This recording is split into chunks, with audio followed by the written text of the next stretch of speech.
آپ فرماتے ہیں کہ ابھی اس کے حضرت عمر فرماتے ہیں کہ وعدے میں 3 دن باقی تھے، میں حضور کے ساتھ تھا، وہ عالم تھا یہودیوں کا، تورات جانتا تھا، تو چوک میں اس نے کھڑا کر لیا اور کھڑا کر کے کہنے لگا نبی کریم صلی اللہ علیہ وسلم سے کہ میرے پیسے دیں۔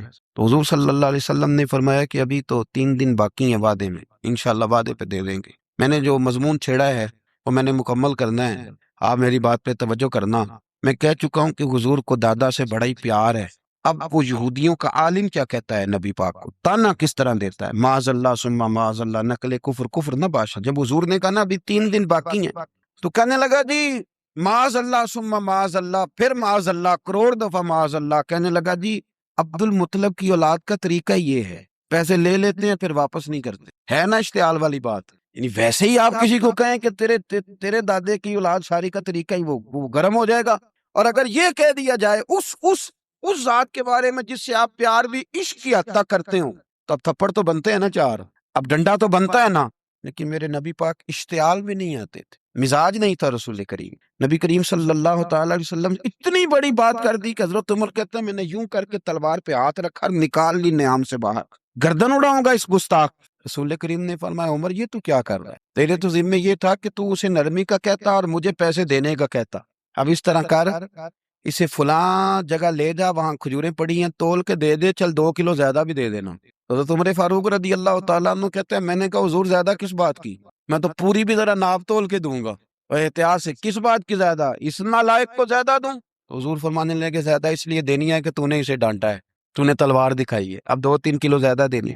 حضرت عمر کہتے ہیں میں لے گیا اور میں نے 2-3 کلو کھجوریں زیادہ دی، پر وہ میرے اندر جو اس کے بارے میں کوفت تھی وہ جاتی نہیں تھی، میرا دل کرتا تھا کاٹ ڈالوں اسے، اور جب میں نے دے لی نا تو میرے قریب آیا، میرے گھٹنے پہ ہاتھ رکھا۔ آنسو بڑے قیمتی ہوتے ہیں، ایک کبھی نکلتے ہیں۔ کہتے ہیں جب میرے گھٹنے پہ اس نے ہاتھ رکھا تو وہ یہودیوں کا عالم رو پڑا، کہنے لگا عمر تیرا کیا خیال ہے کہ میں بلا وجہ یہ میں نے بات کر دی؟ کہا نہیں، تو روتا کیوں ہے، پہلے بے ادبی کرتا ہے اب روتا ہے؟ تو کہنے لگا عمر میں کوئی معمولی آدمی نہیں، میں پڑھا لکھا بندہ ہوں، معمولی ہوتا تو جلدی مان جاتا، میں تورات کا، انجیل کا، زبور کا عالم ہوں، میں نے آخری نبی کی ساری صفتیں اپنی کتابوں میں پڑھی ہیں، میں نے ساری باتیں چھپ چھپ کے نبی پاک میں دیکھ لی تھی۔ ایک بات میں نے حضور کی آزمانی تھی ابھی، وہ یہ تھا کہ نبی پاک کے سامنے جتنی بھی جہالت کرو گے نا، اللہ کے رسول کا حلم اس پر غالب آ جائے گا، حضور کا صبر اس پر غالب آئے گا۔ میں نے نا آج وہ آزمانا تھا، اور میں نے نا سازش کر کے بلال کو پیسے دیے تھے، اور میں نے سازش کر کے 3 دن پہلے مانگے تھے، پر عمر تجھے مبارک ہو، میں نے تو آزما کے مانا ہے، تو بغیر آزمائے محمد عربی کا غلام بن گیا ہے، اب لے جا، مجھے معافی بھی دلا، اور نبی پاک صلی اللہ علیہ وسلم کی غلامی بھی میرے لیے، اس سنت پہ بھی تو میرے ساتھ شامل ہو۔ زندگی میں اشتعال نہ اپنے آپ کو آنے دے۔ لوگ دنیا میں باتیں کرنے آئے ہیں، اور باتیں کرنے والے رہ جایا کرتے ہیں، باتیں کرنے والے، میری بات کی سمجھ آ رہی ہے، اور کام کرنے والے وہ کر جاتے ہیں۔ اگر آپ باتوں پہ آپ وقت گزاریں گے تو رہ گئے۔ اشتعال، وکیلوں کو بھی یہاں اشتعال آتا ہے، یہاں ڈاکٹروں کو بھی اشتعال آتا ہے، یہاں فلانے کو بھی اشتعال آتا ہے، یہاں بھئی آپ کس چکر میں پڑ گئے؟ اگر آپ کو اشتعال ہی آنا ہے، آپ دیکھیں نا اہل طائف نے نبی پاک کے ساتھ کیا کیا۔ تاریخ میں نا کچھ الفاظ ایسے ہیں جو پڑھے نہیں جاتے۔ جب انہوں نے کہا کہ معاذ اللہ، آپ نبی ہیں جو دروازہ دروازہ گھوم رہے ہیں، آپ نبی ہیں جن کے ساتھ لشکر ہی کوئی نہیں، پیسے ہی کوئی نہیں، آپ ہیں، اتنے سخت جملے، پھر پتھر بھی مارے۔ اشتعال تو 1.5 منٹ میں آ جاتا ہے بندے کو، اور ہمارے ہاں تو رہ بھی صرف اشتعال ہی گیا ہے، صرف اشتعال ہی ہے، جس کو دیکھو اسے اشتعال ہے، ادھر بھی لڑائی، ادھر بھی دنگا، ادھر بھی فساد۔ بھئی آپ چھوڑیں۔ رسول کریم علیہ الصلوۃ والسلام کو حضرت زید بن حارثہ نے کہا حضور دعا کریں گے تباہ ہو جائے، نبی پاک نے فرمایا لفظ حدیث کے، فرمایا لم ابعث لعانا، فرمایا میں کو تانے دینے والا بن کے آیا ہوں، میں کو وہ ہوں جو تانا زنی کروں گا، بد دعا دوں گا انہیں۔ فرمایا انما بعثت ہادیا و رحمہ، فرمایا میں تو رحمت بن کے آیا ہوں اور لوگوں کو ہدایت کا راستہ دکھانے کے لیے آیا ہوں۔ زندگی میں کبھی بھی اشتعال۔ ایک بات اور کرنی ہے آپ سے، اس پر بھی آپ نے خاص توجہ کرنی ہے، جو ہمارے لیے سرکار کی محتاجی میں سے خیرات ہم نے لینی ہے، وہ یہ ہے کہ نبی پاک صلی اللہ علیہ وسلم کو نا قرآن مجید نے حریص کہا۔ اللہ اکبر۔ یہاں شاید آپ مجھے کہہ دیں تو میں ناراض ہو جاؤں، لیکن قرآن نے کہا حریص علیکم بالمؤمنین رؤوف الرحیم۔ اللہ کرے کہ ہم قرآن کے الفاظ پر غور کریں، حریص علیکم، اے میرے محبوب کے غلاموں، نبی پاک صلی اللہ علیہ وسلم نا تم پر حریص ہیں، یعنی تمہاری بھلائی چاہنے میں جلدی کرتے ہیں، تمہاری بھلائی چاہنے میں۔ یہ ایسے الفاظ ہیں کہ اس سے بڑھ کر میں ان کا معنی نہیں کر سکتا۔ اگرچہ علماء تفسیر نے حریص علیکم کے کئی معنی بیان فرمایا محبوب کو جلدی ہے۔ بیٹا بھی اماں سے کہتا ہے اماں آہستہ آہستہ ہی میری ترقی ہوگی نا، اب مرید بھی پیر صاحب سے کہتا ہے حضرت صاحب ہوں میں شروع کرتے لئیے سویرے اٹھتے پہنا تے اے میں ہولی ہولی کر کے داڑھی، مجھے تو خیر بہت سارے کہتے ہیں، اس لیے ایک میرے سنگی ہیں اللہ تعالیٰ انہیں جزائے خیر دے، وہ جنوبی پنجاب سے ہیں تو وہ سرائکی ہیں۔ اب ہمیں اللہ نے یہ اعزاز دیا ہوتا ہے کہ ہمارے پاس ہر زبان کا بندہ ہوتا ہے، اس لیے کئی دفعہ اپنی زبان بھی گڈ مڈ ہو جاتی ہے کیونکہ سب سے بات کرنی ہوتی ہے نا جی۔ تو مجھے کہنے لگے ایک دن فون کر کے پیر صاحب مبارک ہو گئے، میں نے کہا جی خیر مبارک، کیا ہوا؟ کہنے میں ان چھوٹی چھوٹی داڑھی رکھ لئی اللہ دے فضل نہ۔ میں کہا چلو میں تیری مبارک قبول کتی تو مہربانی کری انہوں کھاد شاد پاندا رہی تاکہ تھوڑی بڑی بھی ہو ہی جائے کہ مبارک ہوئے۔ میں چھوٹی چھوٹی میں کہ چلو اللہ کریم خیر کرے گا بڑی بھی ہو جائے، حالانکہ داڑھی کا کوئی وزن ہی نہیں ہوتا، کیا ہوتا ہے نہ چھوٹی کا نہ بڑی کا، اللہ سمجھنے کی توفیق عطا فرمائے۔ باہر کا جو بات عرض کر دی ہے اس کی طرف آتا ہوں آپ حضرات سے۔ حریص علیکم، بھئی ہر بندہ کہتا ہے میں آہستہ آہستہ چلوں گا، لیکن نبی پاک صلی اللہ تعالی علیہ وسلم نے شوق رکھتے میری امت کو جلدی سے خیر ملے، جلدی سے۔ آپ دیکھیں نا ہم نے نا اصل میں سنی تقریریں، سنانے والوں نے سنا دیں، بس وہ ٹھیک ہے ایک نظام ہے، لیکن کبھی کبھی نا ہم الجھ جاتے ہیں، اڑ جاتے ہیں کہ یار ایسے بھی ہوتا ہے۔ نبی پاک جلدی کرتے ہیں اپنی امت کو خیر دینے میں، جلدی۔ حضرت ابو ہریرہ نے حافظہ مانگا تو فٹافٹ دیا حضور۔ حضرت جابر ابن عبداللہ نے کہا حضور گھر میں غربت ہے تو فرمایا یہ کلو لے جا، کھول کے نہ دیکھنا کھجوریں، کھاتا رہنا ختم کوئی نہیں ہوں گے۔ جس نے جو مانگا نا جو ذرا جلدی کر کے، مرنا ہے قبر میں جانا ہے، پھر قیامت تک قبر میں لیٹنا ہے، پھر قبر سے اٹھنا ہے، وَإِذَا الْقُبُورُ بُعْثِرَتْ عَلِمَتْ نَفْسٌ مَا قَدَّمَتْ وَأَخَّرَتْ، پھر وہاں سے اٹھ کے حساب دینا ہے، حساب کے بعد جنت دوزخ کا فیصلہ ہونا ہے۔ اور میرے نبی پاک صلی اللہ علیہ وسلم کو بڑا شوق ہے امت جلدی جلدی جنت میں جائے، لہذا فرمایا ابو بکر تو بھی جنتی ہے۔ حضور وہ قبر، وہ اٹھنا، وہ حساب کتاب، فرمایا میں جانوں اللہ جانے۔ عمر تو بھی جنتی ہے، عثمان بھی جنتی ہے، علی بھی جنتی ہے، طلحہ بھی جنتی ہے، زبیر بن عوام بھی جنتی ہے، طلحہ بن عبید اللہ بھی جنتی۔ 10 بندوں کو نہ کھڑے کھڑے جنت۔ امام حسن اور حسین پیچھے کھیل رہے تھے تو پوچھ لیا کسی نے حضور یہ 10 تو جنتی ہیں، تو فرمایا جو پیچھے ہیں تو کہا سید الشباب اہل الجنہ، یہ جنتی ہیں اور یہ جنتیوں کے سردار ہیں۔ آپ ذرا پلٹ کے دیکھ لیں کس طرح حضور نے، اور یہ اس شوق کو آپ سمجھیں، ہمیں تو شوق ہی کوئی نہیں، اب یقین کریں نہیں شوق، زیادہ سے زیادہ شوق ہوگا تو اپنے بیٹے کے حق میں ہوگا کہ جلدی جوان ہو جائے، اور اس میں بھی ہماری ڈبل لالچ ہوتا ہے کہ بچہ جوان ہو جائے اور میں کبھی بوڑھا بھی نہ ہوں، یہ بھی جوان ہو جائے اور میں بھی جوان ہی رہوں، بھئی یہ تو نہیں نہ ہو سکتا۔ اگر وہ جوان ہوگا تو پھر آپ کو بوڑھا ہونا پڑے گا، لیکن ہمارا ڈبل لالچ ہے کہ یہ بھی جوان ہو جائے اور میں بھی جوان ہی رہوں، یہ ہو سکتا؟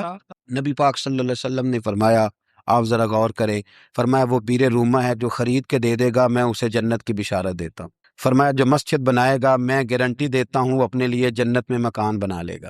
میرے رسول کریم علیہ الصلوۃ والسلام جنت کو آسان کرتے چلے گئے، فرمایا 2 چیزوں کی ضمانت دے دے، زبان اور شرمگاہ کا غلط استعمال نہ کرنا، میں تجھے گارنٹی دیتا ہوں کہ رب تجھے بغیر حساب کتاب جنت عطا کر دے گا۔ جلدی کے ساتھ حضور نے یہ شوق پیدا کیا۔ ہمارے ہاں نا ہر معاملے میں تیزی ہے، امیر راتوں رات ہونا ہے، حسین راتوں رات ہونا ہے، اور بادشاہ بھی نیک ذرا آہستہ آہستہ ہو کے کرنا ہے، آہستہ آہستہ آہستہ آہستہ۔ اور تم ہر ویلے مسیطے پہ رہنا ہے تو اور کتے بھئی ہے جی، بھئی مسجد اللہ کا گھر ہے، تیرے گھر بیٹھتے تو 2-3 زیادہ بیٹھتے، تو نے کہنا تھا کوئی اور کام بھی کریا کر، اللہ کے گھر بیٹھے ہیں تو یہاں بھی تجھے اعتراض ہے، کدھر جا کے بیٹھے، کدھر بیٹھے جا کے۔ ہمارا ایک پیر بھائی تھا، اللہ اکبر، تو حضرت صاحب کے پاس آ کے نا کسی نے شکایت لگائی اس کی کہ اس کے گھر والے کہتے ہیں دیار والے پیروں کو لے بیٹھا رہنا ہے، تو سب ہنس پہ فرمان لگے ایک بار پھر گل کری، کہتا جو کہتے ہیں ہر وقت پیروں کے پاس بیٹھ رہتا، فرمایا یار بڑا مزہ ہے، ایک بار پھر کری۔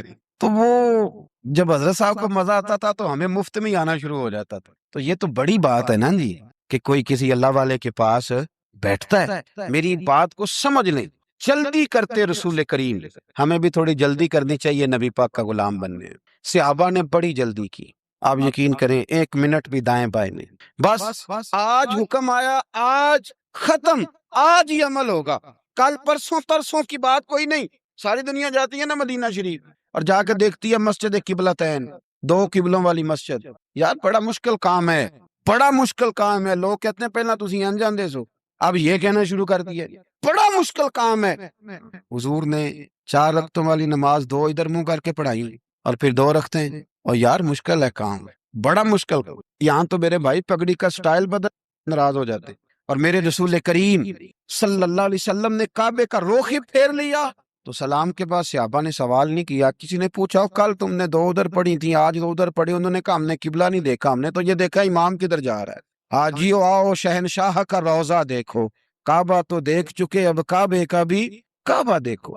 جلدی کرے, وقت بڑا تھوڑا ہے. بیماری فٹافٹ آ جاتی ہے, کچھ پتہ نہیں چلتا. کمزوری فٹافٹ آ جاتی ہے, کچھ پتہ نہیں چلتا. بہت سارے حالات ہیں جو جلدی خراب ہو جاتے ہیں. نبی پاک صلی اللہ تعالی علیہ وسلم نے نا اپنی امت کو بڑی ساری خیر اللہ سے لے کے دی.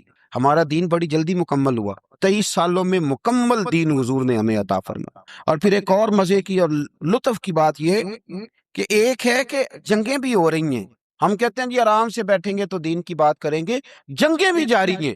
بدر ہے, احد ہے, آخر دم تک. جس دن سرکار کا وصال ہوا اس دن بھی نبی پاک صلی اللہ علیہ وسلم نے لشکر روانہ کیا, اس دن بھی لشکر روانہ کیا. جنگیں بھی ہو رہی ہیں اور ساتھ ساتھ رسول پاک نماز, عبادت, تہجد, مسواک, شریعت, دین, تقوی, پرہیزگاری, ان ساری باتوں کا درس بھی بیان فرما رہے ہیں. ہم کہتے ہیں جی وہ فلانے حالات ٹھیک ہو جائیں گے کاروباری تو پھر میں مسجد ہوں. بھئی حالت جنگ میں بھی جنگ بھی چلتی رہتی تھی, تہجد بھی چلتی رہتی تھی. وہاں یہ حال تھا کہ وہاں پریشانی بھی چلتی رہتی تھی اور درود و سلام بھی چلتا رہتا. میرے رسول کریم صلی اللہ علیہ وسلم کے غلاموں, اپنے زندگی میں ناکام وہ لوگ وہ جنہوں نے وقت ضائع کیا, وقت نہیں ضائع کریں. ایک آدھ بات حضور غوث پاک کی عرض کرتا ہوں. حضور غوث پاک رضی اللہ تعالیٰ عنہ نے نا نبی پاک صلی اللہ علیہ وسلم کی اتباع میں وقت گزارا ہے. کچھ بندے اللہ کے بڑے خاص ہوتے ہیں. حضور غوث پاک رضی اللہ تعالیٰ عنہ کو اللہ نے اعزاز عطا فرمایا, شان عطا فرمائی کہ غوث اعظم درمیان اولیاء جو محمد درمیان انبیاء. اس طرح نبیوں میں رسول کریم کا مقام ہے نا, اس طرح ولیوں میں غوث پاک جیلانی کا مقام. حضور غوث پاک رضی اللہ تعالیٰ عنہ کو اللہ نے کئی اعزازات دیے. سب سے بڑی بات یہ کہ اللہ نے انہیں کرامات عطا کی. کرامت دین کا پورا ایک حصہ ہے. ہمارے یہاں نا لوگ کہتے ہیں اخلاق بیان کریں جی, وہ کہتے کیا تھے کرامت کیا ہوتی. بھئی کرامت تو قرآن پاک نے بیان فرمائی. آصف بن برخیا جناب بلقیس کا, ملکہ بلقیس کا تخت لائے تھے. یہ اللہ نے کیوں آیت نازل کی قرآن پاک میں؟ وہ قصہ کہانی ہے کہ وہ جی تخت لائیں, یہ کیوں بیان کی. اور تخت آیا, کس طرح آیا؟ انہوں نے کہا کہ آنکھ جھپکنے سے پہلے آ جائے گا. پھر آیا کہ نہیں آیا؟ ان سے پوچھا یہ کیسے آیا؟ کہنے لگے ہاذا من فضل ربی. او سنگیو, صرف حضرت سلیمان علیہ السلام کا امتی تخت لا سکتا ہے, نبی پاک کا غلام نہیں لا سکتا. یار آپ نے کرامت کا انکار کر کے اپنے آپ کو کمزور کر لیا ہے. اور نہیں جی نہیں, یہ کیسے, کیا مطلب ہے اس کا؟ آپ سورہ نمل روز پڑھیں اور جناب سلیمان علیہ السلام کے امتی کی شان بیان کریں کہ وہ آنکھ جھپکنے سے پہلے 80 گز اونچا, 80 گز چوڑا, 80 من وزنی تخت آنکھ جھپکنے سے پہلے لے آئے. کسی بندے کا ایمان خراب نہیں ہوتا. اور میرے غوث پاک جیلانی یہ وہ بندے ہیں جن کے بارے میں نبی پاک نے فرمایا کہ میری امت کے علماء بنی اسرائیل کے نبیوں کی طرح ہیں, امتیوں کی طرح نہیں. کن کی طرح؟ نبیوں کی طرح, نبیوں کی طرح. حضرت غوث پاک رضی اللہ تعالیٰ, ہم کو ملانگ لوگ نہیں ہیں الحمدللہ تعالیٰ. ہم تو غوث پاک کی کرامت بھی مانتے ہیں پر قرآن و سنت کی اینک لگا کے مانتے ہیں. یہ میری بات سمجھ لیں. حضرت غوث پاک رضی اللہ تعالیٰ نے طالب علموں کو سبق پڑھا رہے تھے, تو سبق پڑھاتے پڑھاتے نا ہاتھ آگے بڑھایا, تو اچانک ہاتھ واپس آیا تو گیلا ہو گیا تھا سارا. تو شاگرد بھی بڑے سیانے ہوتے ہیں, انہوں نے سبق چھوڑ دیا, استاد جی کے گیلے بازو کو دیکھنا شروع کیا. حضور یہ کیا ہے؟ تو غوث پاک بھی غوث پاک تھے. ہر بندے کا ہاضمہ اتنا اچھا نہیں ہوتا کہ اس کو ہر بات ہضم ہو جائے. کئیوں کو بد ہضمی بھی بڑی سخت ہوتی ہے, کھٹے کھٹے ڈکار آتے ہیں بات سن کے, کانوں سے دھواں بھی نکلتا ہے کئی دفعہ. تو انہوں نے پوچھ لیا فٹافٹ کہ حضور یہ کیا ہوا؟ تو غوث پاک کو پتا تھا کہ سب کا ہاضمہ ٹھیک ہے. میاں صاحب نے بھی کہا تھا خاصاندی گلامہ آگے نہیں مناسب کرنی. اگلا شعر میں نہیں یہ پڑھنا کیونکہ زیادہ ڈاڈ ہے, تو میں ادھر ہی رہتا ہوں. اتنا ہی کافی ہے کہ خاصاندی گلامہ آگے نہیں مناسب کرنی. انہوں نے کہا حضور یہ کیا ہے؟ آپ فرمانے لگے تمہارے والی بات نہیں. اللہ اکبر. ابھی سبق پورا ہو رہا تھا تو بندے دوڑے دوڑے آ گئے اور انہوں نے نعرے لگانے شروع, یا غوث یا غوث یا غوث. لوگ کہتے ہیں غوث پاک سے ملتا نہیں. میں کہ ٹھیک ہے, انہوں نہیں نہ ملے آ, جنہوں ملے آ اس تے رولا پانا نا بڑا ملے ہے, بڑا ملے ہے, بڑا ملے. اپنا اپنا معاملہ نا. کسی نے کہا حضور کچھ نہیں دیتے, تو کسی نے کہا میرے کریم سے گر قطرہ کسی نے مانگا. دریا بہا دیے، در بے بہا دیے، اب جس کو ملا ہے وہ تو شور کرے گا۔ تو تھوڑی دیر کے بعد ہی بندے پہنچ گئے، انہوں نے آ کے یا غوث کے نعرے بھی لگائے، وہ مچلے بھی، وہ روئے بھی، وہ قدم بھی چومے، اپنے مقدر پہ ناز بھی کیا۔ شکر ہے اللہ کا، اللہ نے ہمیں آپ کا غلام بنایا، شکر ہے۔ تو طالب علموں نے پوچھا ہوا کیا؟ کہنے لگے کشتی میں بیٹھے تھے تو ڈوبنے لگی تھی، تو ہم نے کہا کہ ہم تو غوث پاک کے ماننے والے ہیں۔ تو پھر حضور غوث اعظم کا دست مبارک نمودار ہوا ہے اور کشتی کو پکڑ کے کنارے لگا دیا ہے، کشتی کو پکڑ کے کنارے لگا دیا ہے۔ ایک قریب کہنے لگا یہ کیسے ہو سکتا ہے؟ تو دوسرا اس کی کمر پہ تھپکے دے کے کہنے لگا ویسے ہی ہو سکتا ہے جیسے آصف بن برقیہ کے ذات ہوا تھا، بالکل ویسے ہی ہو سکتا ہے۔ سیدنا غوث اعظم کی کرامات اتنی متواتر کے ساتھ ہے کہ ملا علی قاری فرماتے اتنی تو کرامتیں سنی نہیں اتنی غوث پاک کو اللہ نے عطا فرمائی۔ رب کریم نے انہیں درجہ دیا، وقار دیا، ان کی دعاؤں کو قبولیت دی، اللہ نے انہیں اعزاز کے ساتھ نوازا، اللہ نے ان پر فضل فرمایا۔ ایک تاجر تھا تو ملک شام جاتا تھا اکثر تجارت کرنے کے لیے، مال کما کے لاتا، غریبوں کی بھی مدد کرتا، مدارس کی، مساجد کی، سب جگہ جہاں دین کی ضرورت ہوتی پہنچتا۔ ایک بغداد میں اور درویش بھی گزرے جن کا نام شیخ حماد ہے، وہ بھی بڑے درویش تھے۔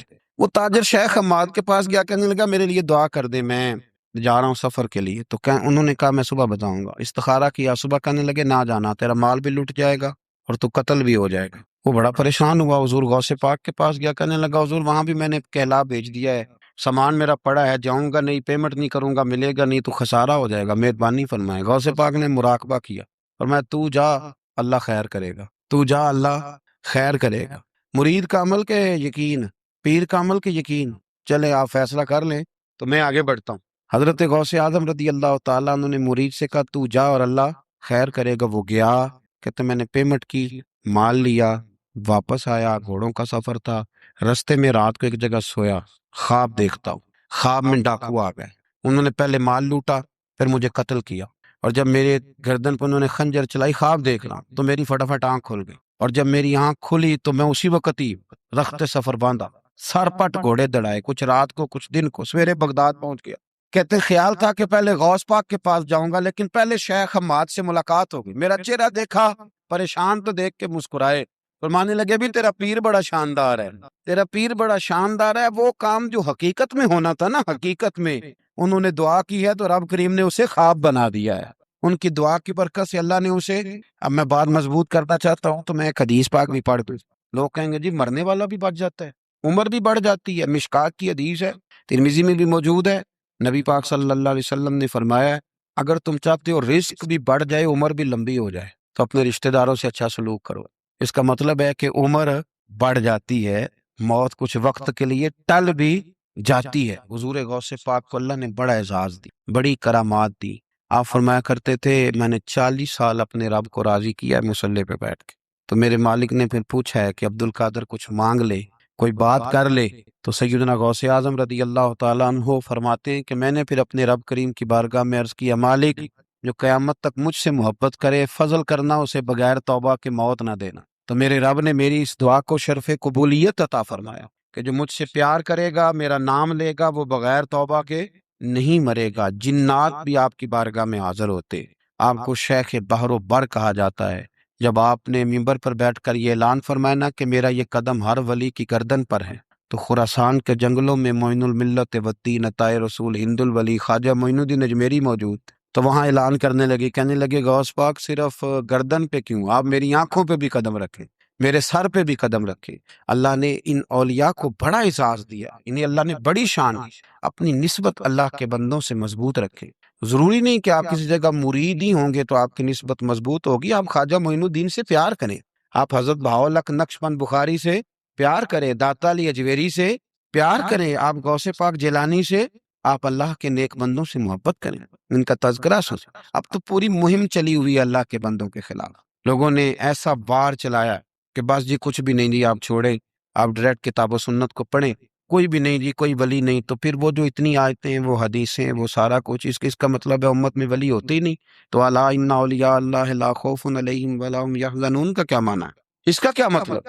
آپ نے تو ملیا میٹ کر دیا، سارا پوری مہم چلی، اللہ کے بندوں سے پیار کریں، اور میرے نبی پاک صلی اللہ علیہ وسلم نے فرمایا جو جس سے پیار کرے گا قیامت کے دن اسی کے ساتھ اٹھایا جائے گا۔ اور حضرت ابوذر غفاری نے عرض کیا تھا یا رسول اللہ اگر وہ ان جیسے عمل نہ بھی کرے تو فرمایا اللہ بڑا کریم ہے، ایمان کی سلامتی سے جائے، اللہ ان کے ساتھ ہی کھڑا فرما دے گا۔ حضرت محدث اعظم پاکستان مولانا سردار احمد صاحب رحمۃ اللہ علیہ بڑے مصروف آدمی تھے، پر بڑھاپے کے عالم میں بھی نا شیخ الحدیث تھے۔ شاید اتنے کسی کے شاگرد دنیا میں ہوں جتنے حضرت کے تھے۔ ہر جمعرات کو فیصل آباد سے لاہور آتے تھے داتا صاحب کے مزار پہ حاضری دے، ہر جمعرات۔ یہ چند دن پہلے ہمارے ایک بزرگ افریقہ سے آئے ہوئے تھے، افریقہ سے، تو پوچھا حضرت جی خیریت سے آنا ہوا؟ تو کہنے لگے پہلا مقصد تو داتا صاحب کے مزار پہ حاضری دینا ہے اور باقی اس کے بعد ہے۔ تو ہر جمعرات کو حضرت محدث اعظم رحمۃ اللہ علیہ آتے تھے، ہر جمعرات۔ ایک مولوی صاحب نے ایک دفعہ شوشہ چھوڑ دیا لاہور میں کہ داتا صاحب کی قبر تو قلعے میں ہے۔ لوگ شوشہ چھوڑتے رہتے ہیں نا کہ چلو کسی طریقے سے بندے ہٹائے جائیں، پر جن کی محبت اللہ دلوں میں پیدا کرے ان سے کیسے ہٹایا جائے؟ وہ جی ادھر قبر ہی نہیں، وہ تو قلعے میں ہے۔ وہ تجھے کون بتا گیا؟ کہتا جی میں نے ایک روایت پڑھی، فلانے بندے نے لکھا ہے، چلو جی الجھاؤ بن گیا۔ ہمارے ہاں جو کوئی نوکھی بات کر دے اس پہ بحث بھی شروع ہو جاتی، بڑی لے دے ہوئی، بڑا کچھ ہوا۔ سید ابو البرکات شاہ صاحب ایک بہت بڑے عالم گزرے ہیں، داتا صاحب کے مزار سے تھوڑا سا آپ آگے بڑھیں تو حزب الاناف بہت بڑا مدرسہ ہے، اس کے وہ شیخ الحدیث تھے، اعلیٰ حضرت کے خلیفہ تھے، سید تھے۔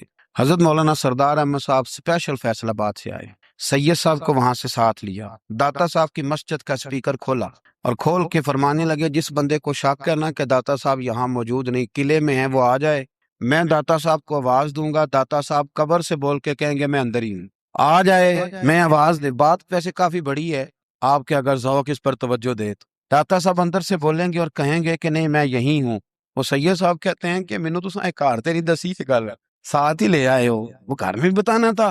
اور کہتے ہیں جبہ کھینچ کے نا محدث اعظم کا، کہنے لگے مولانا آپ نے بڑا دعویٰ کر دیا ہے، بڑا دعویٰ کر دیا کہ داتا صاحب اندر سے بولتے بڑا دعویٰ ہے۔ مولانا سردار احمد صاحب فرمانے لگے سید صاحب اپنی مرضی سے نہیں کیا، داتا صاحب سے پوچھ کے کیا ہے۔ داتا صاحب نے مجھے کہا ہے تو آواز دینا اور میں اندر سے بول پڑوں گا، پر میں کل شام تک ادھر بیٹھا ہوں، جس کا دل کرے وہ آئے، میں انشاءاللہ تعالی آواز دوں گا اور علی بن عثمان حجویری قبر کے اندر سے بولیں گے، لیکن چونکہ پیچھے کرم تھا نا لہذا آیا کوئی بھی نہیں، پہنچا کوئی بندہ۔ تو یاد رکھیں اللہ کے بندوں سے پیار کریں۔ تنقید والے بندے ساری زندگی بیچارے اسی کھاتے میں رہے، کچھ نہیں بن سکا، خود بھی بے سرور رہے، دوسروں کو بھی بے سواد کیا۔ اپنے آپ کو مزیدار کریں۔ دو باتیں میں نے سیرت کی عرض کی ہیں، ایک تو اشتعال انگیزی سے بچیں زندگی میں، کبھی بھی کوئی کتنا مرضی لوگ اشتعال تو دلائیں گے، اشتعال میں نہ آئیں۔ اور دوسری بات یہ کہ جلدی کریں، دین پر عمل کرنے میں لیٹ نہ کریں، سرکار نے جلدی فرمائی ہمیں دین دینے۔ اور پھر ایک بات میں نے آپ کی خدمت میں یہ عرض کی ہے کہ اللہ کے ولیوں سے پیار کریں، اللہ ہمیں سمجھنے کی توفیق عطا